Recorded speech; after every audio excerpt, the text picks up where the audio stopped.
শরীরটাও ভালো থাকবে, আবার টাকাটাও বাঁচবে। কিরে গেদু, কোথায় যাচ্ছিস? এই একটু বাজারে যাচ্ছি। কেন আবার অসময়ে বাজারে যাচ্ছিস কেন? ওই একটু বাজার করে আনি। তা তুই কি করছিস এখানে? ওই আমিও বাজারে যাচ্ছিলাম, হেঁটে হেঁটে হাঁপিয়ে গেছি তো, তাই একটু রেস্ট নিচ্ছি। বাজারে না গেলে আমার একটু ভালোই লাগে না। বাঁচবো আর কদিন, মরবো যখন একটু খেয়েই মরি। আমারও সেই একই কথা। কিছু কিছু মানুষ আছে, তারা এত কিপটে যে বছরে কোনোদিন বাজারই করে না। আমি কিন্তু অত কিপটে নই। আমি মাসে অন্তত একবার বাজার করবই করব, তাতে যা হয় হবে। তুই ঠিকই বলেছিস। অনেক মানুষ আছে যারা বছরে একদিনও মাছ মাংস কিনে খায় না, কিন্তু আমার বছরে ৩-৪ বার মাছ মাংস লাগবেই লাগবে, কারণ বাঁচবো আর কদিন, খেয়েই মরবো। তুই বছরে ৩-৪ বার মাংস খাস? বাহ, আমার আবার অত হয় না। আমার মোটামুটি বছরে ২ বার মাংস চাই চাই, কারণ মাংস না খেলে আমার ভালোই লাগে না। আজকে তাহলে কি আনবি বাজার থেকে? আজকে দেখছি, ভাবছি ৫০ গ্রাম পুঁটি মাছ কিনবো। ৫০ গ্রাম পুঁটি মাছ? অত পুঁটি মাছ দিয়ে কি করবি তুই? বাড়িতে কোনো লোক এসেছে নিশ্চয়ই। তুই ঠিকই ধরেছিস, বাড়িতে আজ আমার শালা আর শালার বউ এসেছে। তাই আমার বউ বলল, যাও ৫০ গ্রাম পুঁটি মাছ নিয়ে এসো। তোর বউ তোকে পুঁটি মাছ আনতে বললো, আর তুই ড্যাং ড্যাং করে চলে এলি। তুই ঠিকই ধরেছিস, বাড়িতে আজ আমার শালা আর শালার বউ এসেছে। তাই আমার বউ বলল, যাও ৫০ গ্রাম পুঁটি মাছ নিয়ে এসো। তোর বউ তোকে পুঁটি মাছ আনতে বললো, আর তুই ড্যাং ড্যাং করে চলে এলি। কি আর করবো বল? বউকে আমি বললাম, গত মাসেই তো গোটা গোটা মোরলা মাছ খেয়েছি, আজকের দিনটা না হয় ধনেপাতা বাটা দিয়ে চালিয়ে দাও। কার কথা কে শুনে? বউ আমার কথা কিছুতেই শুনলো না। বলল, আমার ভাই এসেছে, ভাইয়ের বউ এসেছে, তুমি আজ পুঁটি মাছ আনবি আনবে, না হলে আমি বাড়িতে যুদ্ধ লাগিয়ে দেবো। তুই ঠিকই বলেছিস রে, আমার ঘরেও সেই একই অবস্থা। কাল রাতে আমার শ্বশুর শাশুড়ি এসেছে। বউ বলল, অনেকদিন ধরে মাংস খাই না, যাও ১৫০ গ্রাম চিকেন নিয়ে এসো।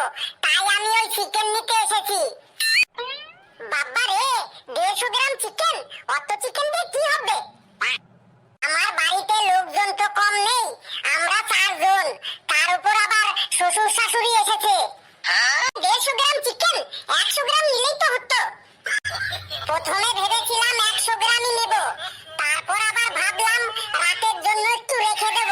রাতে চিলি চিকেন বানিয়ে রুটি দিয়ে খাবো, বাঁচবো আর কদিন, খেয়েই মরবো। তুই রাতে রুটি খাস? হ্যাঁ, ওই দুটো রুটি আমরা ৪ জনে ভাগ করে খাই, কারণ বেশি খেলে শরীরে আবার মেদ হয়ে যাবে। তুই কি খাস রাতে? ওই দুপুরের খাবার থালা থেকে এক মুঠো ভাত তুলে রাখি, ওটাই রাতে জল ঢেলে পান্তা ভাত বানিয়ে একটা লঙ্কা আর এক টুকরো পেঁয়াজ দিয়ে খেয়ে ফেলি, কারণ রাতে পান্তা ভাত খেলে ঘুমটাও ভালো হয় আর শরীরটাও ঝরঝরে থাকে। একদমই ঠিক বলেছিস। তোকে তো দেখতাম আগে সাইকেল নিয়ে বাজারে যেতিস, তাহলে এখন হেঁটে যাচ্ছিস কেন? আমি আগে সাইকেল চালাতাম, এখন আর আমি সাইকেল চালাই না, আর কারো সাইকেলে চাপিও না। কেন এখন আর সাইকেল চালাস না কেন? সাইকেল চালালে সাইকেলের সিটের ঘষায় ঘষায় পাছার কাছে প্যান্টটা ক্ষয় হয়ে যায়, তাই আর সাইকেল চালাই না। তুই ঠিকই বলেছিস, সাইকেল চালালে সাইকেলের সিটের ঘষায় ঘষায় পাছার কাছে প্যান্টটাও ক্ষয় হয়ে যায়, এমনকি আন্ডার প্যান্টটাও তাড়াতাড়ি ক্ষয় হয়ে যায়। তাই আমিও সাইকেল তো চালাই না, এমনকি কেউ যদি আমাকে মোটরসাইকেলে চাপতে বলে তাও চাপি না, আন্ডার প্যান্টটা ক্ষয় হয়ে যাবার ভয়ে। একদম ঠিক বলেছিস, সাইকেল না চালালে আন্ডার প্যান্টটা অনেকদিন লাস্টিং করে। তোর মুখ দিয়ে এত গন্ধ বেরোচ্ছে কেন? বেরোবেই তো, আমি মাসে ২ বার দাঁত মাজি। ৫০ গ্রামের একটা কোলগেট আমার ২ বছর চলে যায়। রোজ রোজ দাঁত মাজলে কোলগেটও তাড়াতাড়ি শেষ হয়ে যায়, ব্রাশটাও তাড়াতাড়ি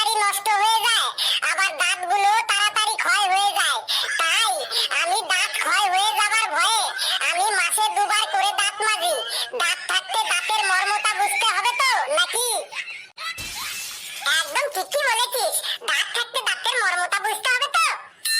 তোর গা দিয়েও তো ঘামের দুর্গন্ধ বেরোচ্ছে। আমিও মাসে একবার করে স্নান করি। কেন? তুই মাসে একবার করে স্নান করিস কেন? শোন, প্রথমত সাবানের মধ্যে প্রচুর কেমিক্যাল থাকে, তাই ডেইলি যদি সাবান দিয়ে চান করি তাহলে আমাদের স্কিনের ক্ষতি হতে পারে। তোকে ডেইলি সাবান নিতে হবে না, তুই শুধু জল দিয়েই তো স্নান করতে পারিস। তোর কি মাথা খারাপ? পৃথিবীতে এমনিতেই জলের খুব সংকট হয়ে পড়েছে, সরকার থেকে জল অপচয় করতে বারণ করছে। রোজ রোজ স্নান করলে কত জলের অপচয় হবে বলতো? ওই জলের অপচয় বন্ধ করার জন্যই আমি মাসে একবার করে স্নান করি। ঠিকই বলেছিস, জলের রাখ রাখিস। আমিও ভাবছি এরপর থেকে মাসে একবারই স্নান করব। এতে সাবানও বাঁচবে, আবার জলও বাঁচবে, আবার গামছাটাও ক্ষয় কম হবে। বারবার গা মুছলে তো গামছাটাও ক্ষয় হয়ে যায়, তাই না? কিন্তু একটা কথা জিজ্ঞেস করছি তোকে। কি কথা? আমার পাশের বাড়ির লোকটাও খুব কিপটে, জানিস তো? সেদিন আমি আমার পাশের বাড়ির বৌদির কাছে তরকারিতে দেবার জন্য একটু লবণ চাইলাম, সে কিছুতেই দিল না। তাহলে কি তুই লবণ ছাড়াই তরকারিটা রান্না করলি? না না, লবণ ছাড়াই রান্না করব কেন? তাহলে তাহলে তুই লবণ পেলি কোথায়? কেন? বাধ্য হয়ে তারপরে আমার ঘরের নতুন লবণের প্যাকেটটাই কাটতে হলো। কিপটে রে, তুই তো দেখছি একটা মহা কিপটে।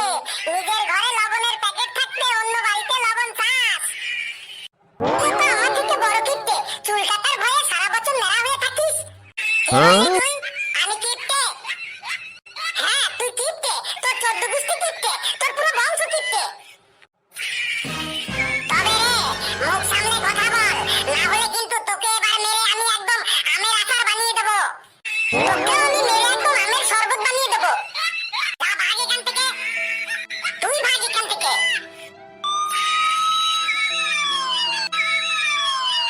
ওই দেখ, পুলিশের গাড়ি আসছে, না হলে তোকে আজ আমি দেখিয়ে দিতাম কে কিপটে আর কে কিপটে না। যা যা, বাড়ি যা, আর বিছানায় এক বালতি জল ঢেলে শুয়ে পড় গা। আর তুইও যা,